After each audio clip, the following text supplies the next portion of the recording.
dating apps are slowly killing your brain. You might think that that's a major stretch. However, I've uncovered secret tactics that these founders use to reel you in and keep you hooked. This video will completely change your view on dating apps and hopefully it breaks you out of the cycle. This is how Tinder is ruining your life.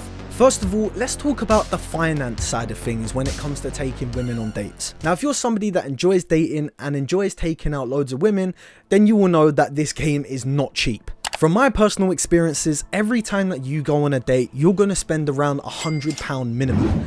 Now, look at it like this. Let's say that you swipe right on 3 girls and they both like you back. You DM all of them and you think, you know what, the conversation's going quite well. I want to take these 3 women out.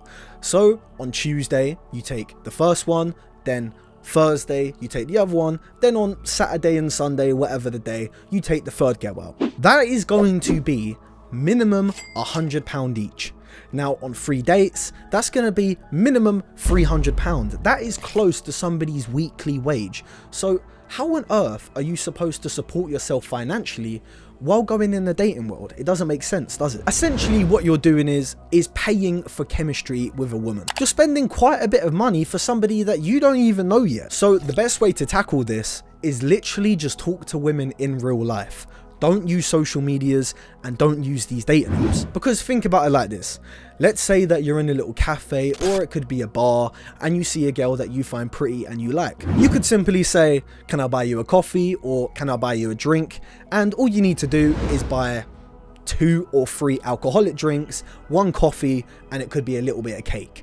And then literally you start the conversation from there. And then the next time that you meet up with her, you're like, okay, I actually like this girl. I've not just met her for the first time, so I'm willing to put down that little bit of money. Most of the women nowadays in this generation will literally meet up with a guy for a free meal and just to say that they've been somewhere. I've seen it before and trust me, it does happen. Secondly, you're wasting your prime years dating. Every single swipe that you do on a dating app is a swipe away from your purpose. Let's say that you're a young man, you're 20, 21, and you're looking to get rich. And at the same time, you want to be around the women, you want to enjoy the lifestyle. However, the two don't complement each other unless you have one of them, and that is money. The way I view dating is, you're going to be around for quite a while in this world. Now, not forever, but certainly you can start dating around 24, 25, 26 even. And during your younger years, when you're at your peak energy levels, you want to make sure that this is the time when you're working hard, when you can do them 3-4 hour sleep days, when you can go constantly all day working. Trust me, you do not want to waste your time at this current stage in your life. Around these years is when you're going to have your max potential. And I'm telling you, if you start trying to hustle when you're 29, 30 years old, you can't really do that past that point in your life, because that's the time when you need to start settling down and you need to start building relationships with family. You need to start having children. You can't really do all of that while trying to be a hustler. There's always going to be females in this world. There's always going to be times for dating. However, there's only going to be a certain amount of time during your lifespan that you really have the energy and you really have the motivation to go get it in life. And you do not want to waste these pinnacle years. And with Tinder, I want you to view it like this. It literally trains you to see people as products rather than people themselves. Let's say that you're in the market for buying a new car. You're looking at Volkswagens, BMWs, Mercedes, Fords. So you go on eBay or you go on Gumtree or the showroom if you're feeling like you have that amount of money, and you just go and buy a car. And the same concept applies for dating apps, because realistically, you're just shopping for faces. You're constantly going to be going off somebody's looks rather than how they actually are as a person. Now, if you're mature enough to understand how being with people work, it's not just about how they look. It's more about what's inside them and how they're going to treat you and what exactly that they're going to do for you. Through a dating app, you're never going to understand what that person is really like inside. Like I said previously, you go on a date and spend £100 for a woman that you found out that you didn't even like at the end. So you're annoyed because you didn't like that girl, And secondly, you've just wasted £100. And this is going to be the exact same thing for date 2, date 3, and by the end of it, you've already spent £300 on women that you don't even like. Now, when it comes to these dating apps, you slowly start valuing attention more than actual connections. You see, the thing about these dating apps, and Tinder specifically, is they change your perspective to chase dopamine instead of actual depth. And what I mean by this is, it's similar to the other point that I just made. You're simply valuing someone by their looks. We all know as guys that a woman that looks 10-10 potentially has the worst personality compared to a 5 out of 10. In my experience, with girls that are 10-10, they usually have the most driest personality ever. I mean, to the point where they can barely hold a conversation because all they do is just answer yes or no. That is literally it. It is just you doing the talking. You're viewing someone on an image rather than actually face value. You're just going to be going down a relationship route which 99% of the time just fails. From people I've heard that use Tinder, it very rarely works out, and the only thing that Tinder is predominantly used for nowadays is literally just, if you know, then you know. And in my opinion, people that are on Tinder are just very needy and they just can't wait for someone to come their way. And the problem with being super needy is you start settling for anything rather than what you actually want in a woman. This is when it becomes a super money drainer, because not only are you spending all this money on women, but you don't even like the women that you first see. And all you're really trying to do is just to pay to get the woman in bed. Instead, what you should be doing is focusing on yourself and your own life problems, and naturally, I promise something will come your way. It's just the fate of the universe. I probably sound like one of them people that talk about crystals, but I'm not. I'm telling you for a fact, when you focus on yourself, you're going gym, you're making money, eventually something good will come your way. It's just the law of attraction in the universe.